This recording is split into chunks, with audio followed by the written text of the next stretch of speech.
खुदावंद में आप सबकी सलामती हो। चौदह शब की तरफ से खूब शामिल।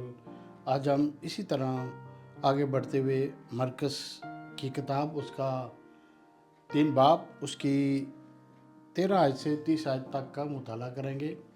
इसकी पहली 13 और 14 और 15 आयत का मुताला करेंगे। 13वीं आयत, फिर वो पहाड़ पर चढ़ गया और जिन लोगों को वो आप चाहता था उनको उनके पास लाया और उसके पास चले गए। 14वीं आयत का मुताला करेंगे। और उसने 12 को मुकर्रर किया ताकि उसके साथ रहें और उनको भेजे कि वो मुनादी करें। 15वीं आयत का मुताला करेंगे। और बदरुओं को निकालने का इख्तियार रखें।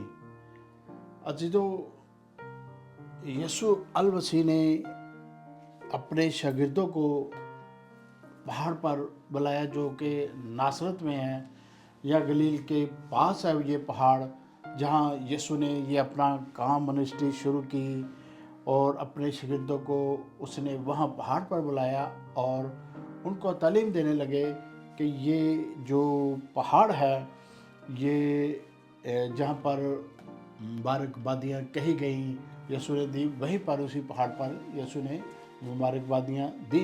ये पहाड़ के ऊपर चर्च बन चुका है। अब ये मैं आपके लिए लगा रहा हूँ ताकि आप देखें कि ये वहाँ अब चर्च है।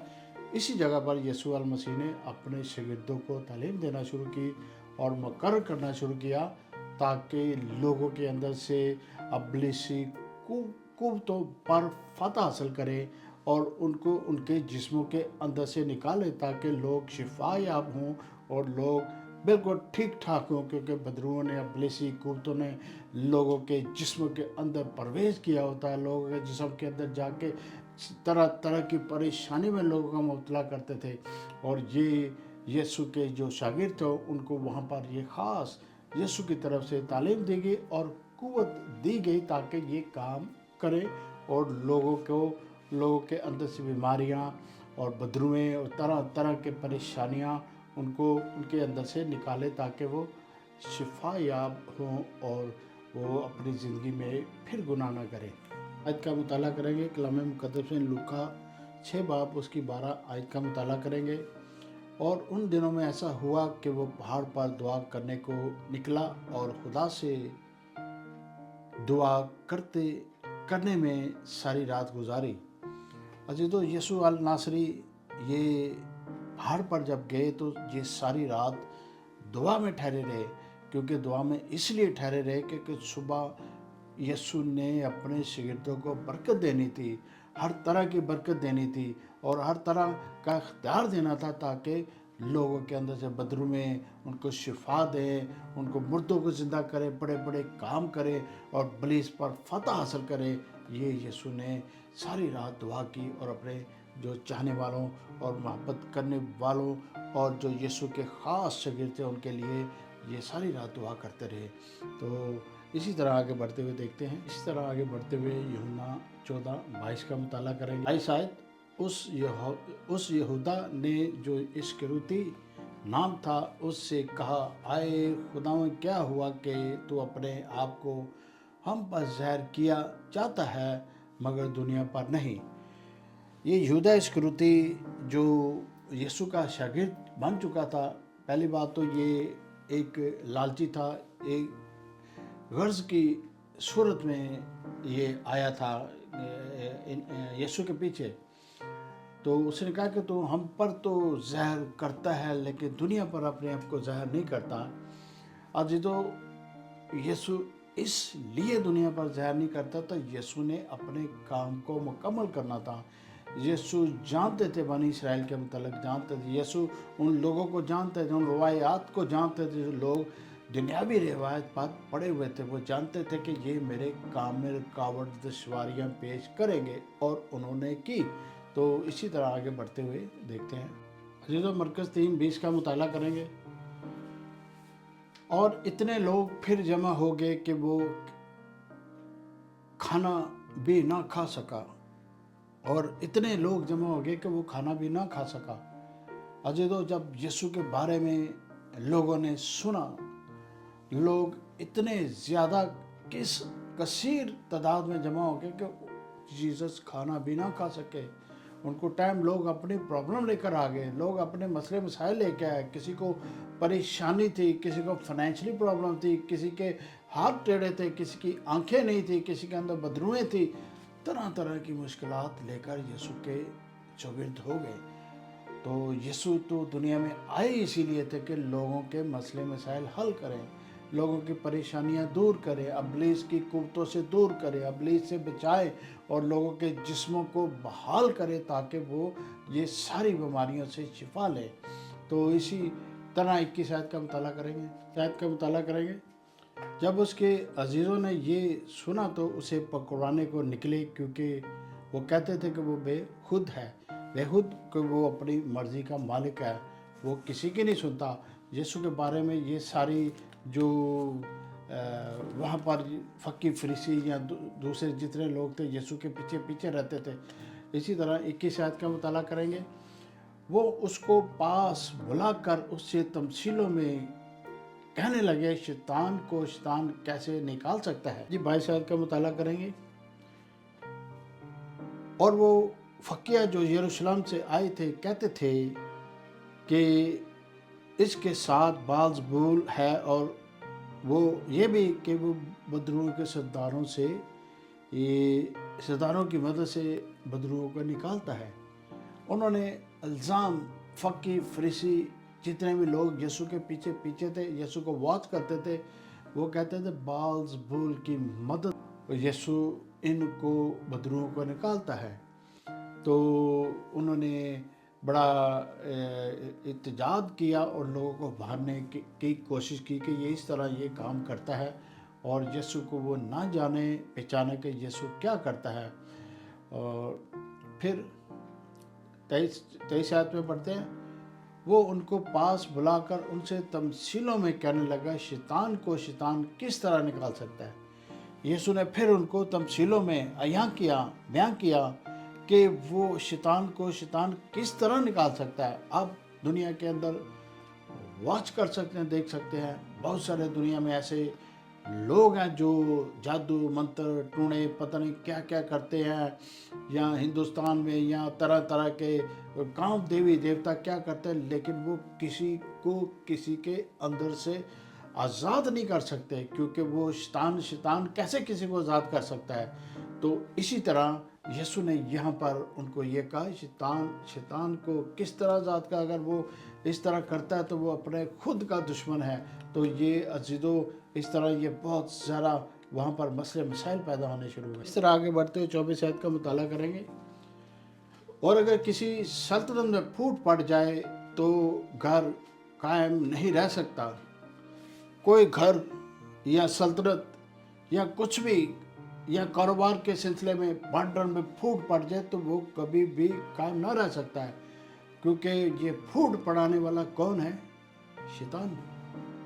گھر کے اندر اگر پھوٹ پڑ جائے تو وہ قائم نہیں رہ سکتی. اور یسوع تو خود شیطان کے مخالف شیطان کو کہتا تھا کہ وہ شیطان جب یسوع کے سامنے آتا تھا وہ خود گھبرا جاتا تھا, وہ پریشان ہو جاتا, اے خدا کے بیٹے تجھے ہم سے کیا کام. شیطان کہتا, شیطان یہ جانتا تھا کہ یسوع کیا ہے اور خدا کا بیٹا ہے, خود خدا شیطان خود جو تھا وہ یسوع سے ڈرتا تھا. تو یسوع نے ان کو یہ تمثیل پیش کی کہ وہ کیسے کر ہو سکتا ہے کہ شیطان کو نکال سکے. اس گھر میں پھوٹ پڑ جاتی ہے. 25 آیت کا مطالعہ کریں گے. اور اگر کسی گھر میں پھوٹ پڑ جائے تو وہ گھر قائم نہ رہ سکے گا. گھر کے اندر بھی پھوٹ پڑ جائے, گھر کے اندر بھی مسئلے مسائل ہونے شروع ہو جائے, گھر کے میاں بیوی کے اندر مسئلے مسائل شروع ہو جائے اور وہ میاں بیوی سٹیبل نہیں رہ سکتے, قائم نہیں رہ سکتے اگر گھر کے اندر پھوٹ پڑ جائے. اسی طرح فیملیوں میں, خاندانوں میں جب پھوٹ پڑتی ہے تو بڑے بڑے مسائل پیدا ہوتے ہیں, بڑے بڑے گھر کے اندر نشیب و فرائض شروع ہو جاتے ہیں, فیملیاں ڈسٹرب ہوتی تھیں. سارے سسٹم کے پیچھے کون؟ ابلیس لوگوں کو بھارتا ہے, لوگوں کے دلوں کو سخت کرتا ہے, لوگوں کے دلوں میں جھوٹ, فراڈ, بری باتیں, بری سوچ, بری طرح لالچ, ہوبس, پتہ نہیں کیا کیا ڈالتا ہے. تو ان باتوں سے گھروں کے اندر جھگڑے ہوتے ہیں. उन बातों से खानदानों में, बहन भाइयों में और रिश्तेदारों जीजोकारों में ये झगड़े रूनुमा होते हैं और वो सारी चीज़ें स्टेबल नहीं रह सकती। ये सारे सिस्टम के पीछे कौन? अबलीस। अबलीस चाहता नहीं है कि किसी को वो आपस में सुकून, अमन, शांति से और आराम से रहे और मोहब्बत से रहे। 26 आयत का मुताला करेंगे। अगर शैतान अपना ही मुखालफ हो कर अपने में फूट डाले तो वो कायम नहीं रह सकता, बल्कि इसका खात्मा हो जाएगा। यीशु यहाँ पर वाज़ेह कर रहे हैं कि अगर शैतान यही काम करे, इसी तरह करे, तो हो पॉसिबल कि वो कायम रह सकता है। शैतान ने तो इब्तिदा से आदम से काम शुरू करना शुरू कर दिया था। शैतान ने वो शुरू से ही मर्डर करवा दिया और भाई का कत्ल करवा दिया। शैतान ने उस बड़ी खुदा के साथ आदम और हवा की मोहब्बत को तोड़ा और उस के सारे जो अमन शांति से जानवर, चरिंद परिंद और आदम हवा रहते थे, वो सारे सिस्टम ख़त्म किया ताकि वो बागी अंदर से निकाल दिए जाए। वो इब्तिदाई से खिलाफ है इंसान के, इब्तिदाई से खिलाफ है खुदावंद के कामों के, इब्तिदाई से वो लालची है, इब्तिदाई से वो चाहता है कि मैं ऊपर बड़ा खुदावंद से भी ऊपर बनूं। ये देखे वो इतने उसने बगावत की, ऊपर जाने से वो नीचे आ गया है, आपके हमारे दरमियान में आया और यहाँ गलियों बाज़ारों में, हवाओं में और लोगों के अंदर प्रवेश कर रहा है, लोगों को परेशान कर रहा है, लेकिन वो अपनी जो शान व शौकत है वो खो बैठा है। उसकी वो शान व शौकत जाती रही, उसके साथ जो खुदा की मोहब्बत थी वो ख़त्म हो गई। जब हमारे और आपकी खुदावंद से मोहब्बत ख़त्म हो जाएगी, खुदावंद के हजूर हम नहीं ठहर सकेंगे, खुदावंद से तौबा तिला नहीं कर सकेंगे, तो खुदावंद का बरकत का हाथ हमारे ऊपर से उठ जाता है। आगे बढ़ते हुए हम देखेंगे मरकस 3:27 का मुताला।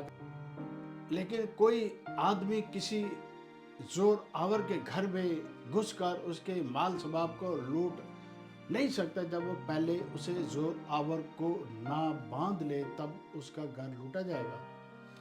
यहाँ पर भी दुनियावी तौर पर अगर आपको हमें बहुत सारी चीज़ें आपकी आंखों के सामने से, आपके मीडिया से गुजरती हैं कि बहुत सारे डाकू, लुटेरे, बहुत सारे ऐसे लोग हैं जो घरों में घुसते हैं और फैमिलीज को गन पॉइंट पर वो हरासा करते हैं या बांध लेते हैं, फिर घर का माल सबाब लूट कर ले जाते हैं। जब तक वो ये काम नहीं करता, वो उस काम में, उस चोरी में, उस डकैती में, उस सारे गंदे काम को वो कर नहीं सकता। उसको ये सारे सिस्टम को बांधना पड़ता है। तो यीशु ने ये मिसाल उसको, उनके लोगों को जो वहाँ खड़े थे, यीशु जोरावर है, यीशु के पास बहुत बड़ा इख्तियार है, तो इख्तियार के सामने शैतान कैसे ठहर सकता है। इसी तरह हम आगे बढ़ते हुए 28 आयत का मुताला करेंगे। अजीजों, 28 आयत का मुताला करेंगे। मैं तुमसे सच कहता हूँ कि बनी आदम के सब गुनाह और जितना कुफर वो बकते हैं माफ़ किए जाएंगे। यीशु ने कहा, उन लोगों को कहा जो बनी आदम के सब से जितने भी कुफर बकते हैं उनको माफ़ किए जाएंगे। यीशु के मतलब जो कुफर बकते हैं, यीशु के बारे में बुरी बुरी बातें करते हैं, वो माफ़ किए जाएंगे। अब इस दुनिया में भी देखें, यीशु के बारे में बहुत लोग कुफर भी बकते हैं, बहुत लोग अभी भी ऐसी ऐसी बातें करते हैं कि वो ऐसे थे, वो वैसे थे, वो बहुत सारे, लेकिन यीशु को वो तो माफ़ कर दिए जाएंगे। लेकिन जब हम 28 आयत का मुताला करेंगे, वहाँ यीशु वहाँ क्या कहते हैं, लेकिन जो कोई रूह कुद्दस के हक में बके वो अब तक माफ़ी ना पाएगा, बल्कि अब्दी गुनाह का कसूरवार होगा। रूह कुद्दस क्या है? रूह कुद्दस रूह है, जो पाक रूह है। जैसे हम कहते हैं बाप, बेटा, रूह कुद्दस। अगर रूह कुद्दस के बारे में कोई बकता है, वो कोई ऐसे है वैसे है, उसकी माफ़ी नहीं है। उसको यीशु ने साफ साफ शफाफ और अच्छे तरीके से कह दे, वो माफ़ी के लायक नहीं है, उसको माफ़ ना किया जाए, क्योंकि वो रूह कुद्दस के बारे में कसूरवार ठहरा जाएगा और उसको माफ़ ना किया जाएगा। तो इसी तरह हम तीस आयत, क्योंकि वो कहते थे कि उसमें नापाक रूह है। वे कौन कहते थे? फक्की फरीसी इस्राएली लोग, वो इस तरह यीशु के ऊपर उंगली उठाते हैं कि उसके अंदर नापाक रूह है। नापाक रूह, पहले भी मैं कलाम मुकद्दस की वसात से कह चुका हूं, नापाक रूह नापाक रूह को कैसे निकाल सकती है? अगर कोई अच्छा आदमी है तो अच्छा आदमी और बुरे आदमी के साथ कैसे ठहर सकता है? ये हो ही नहीं सकता। अच्छे लोग अच्छे लोगों में बैठते उठते हैं और बुरे लोग बुरे लोगों में बैठते उठते हैं। ये क्योंकि वो कहता है कि उसमें नापाक रूह है। ये बनी इस्राएल के लोग कह रहे हैं, ये फकी फरीसी कह रहे हैं, ये तोहमत लगा रहे हैं, ये बुरी बात कर रहे हैं। यहाँ पर वो बुरी तरह से यीशु के साथ पेश आ रहे हैं। यीशु जानते थे कि ये क्या करते हैं। इसी तरह आगे बढ़ते हुए एक और आयत का मुताला करेंगे, लूका 12:10। और जो कोई इब्ने आदम के खिलाफ कोई बात करे उसको माफ़ किया जाएगा, लेकिन जो रूह कुद्दस के हक में कुफर बके उसको माफ़ ना किया जाएगा। लूका की किताब में भी लिखा हुआ। इब्ने आदम के मुतालिक बहुत सारे लोग बातें करते हैं, बहुत सारे कहते हैं ऐसा है वैसा है, वो जिंदा ही आसमानों पर उठाया गया, वो मरा नहीं, सूली नहीं चढ़ा, ऐसे है वैसे है। लेकिन यीशु ने यहाँ पर साफ कहा कि वो तो उनको माफ़ कर दिया जाएगा, लेकिन जो रूए हक के बारे में बात करेगा उसको कभी माफ़ ना किया जाएगा। और वो इसी तरह वो अदालत पे उसको पकड़ा जाएगा, अदालत में उसके ऊपर सज़ा मुकर्रर की जाएगी। एक और आयत का मुताला है, यूहन्ना 16:8 का मुताला करते हैं। यूहन्ना 8:16, और वो आकर दुनिया को गुनाह और रासबाजी और अदालत के बारे में कसूरवार ठहराएगा। जब यीशु मसीह ज़मीन पर आएंगे, वो अदालत कायम करेंगे, तो वो लोग जो रूए हक के बारे में बात करते, वो अदालत के सामने उनकी पेशी हो जाएगी, उनको पेश किया जाएगा, उनके ऊपर सजाएं मुकर्रर की जाएंगी कि इन्होंने दुनिया में क्या कहा और क्या लोगों की इन्होंने बातें नहीं मानी और लोगों पर ये बुरी बुरी तरह। इसी तरह एक और आयत का मुताला करेंगे, यूहन्ना 15:26। लेकिन जब वो मददगार आएगा जिसको मैंने तुम्हारे पास बाप की तरफ से भेजूंगा, यानी रूए हक जो बाप से सादर होता है, तो वो हमारी गवाही देगा।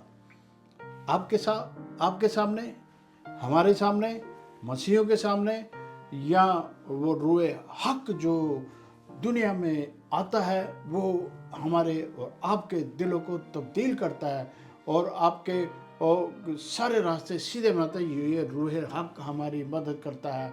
वो खुदाओं की तरफ से सादर हुआ है, खुदाओं की तरफ से भेज दिया गया है। वो इस दुनिया में प्रवेश करता है। जो लोग पुकारते रूह हक उनकी मदद करता है, उनको हर तरह से आगाही देता है, उनको बताता है कि किस तरह ज़िंदगी को बसर करना है। लेते हैं, रूह हक से मदद लेते हैं। तो जीतो ये इख्तामी आयत थी। तो इसका दूसरा हिस्सा अगले सेशन में पेश करूँगा। यीशु मसीह बहुत जल्द ज़मीन पर आने वाले हैं। दुनिया के हालातों पर आप गौर करें, कलाम मुकद्दस को अपने घरों में पढ़ा करें, ताकि हमें और आपको अच्छी तरह समझ लगे कि दुनिया में क्या हो रहा है। हमारे कलाम मुकद्दस में हर जो दुनिया में हो रहा है, सारी बातें कलाम मुकद्दस से मरकूम है। और आप मेरे चैनल को सब्सक्राइब करें, लाइक करें। खुदा में आप सबकी सलामती हो।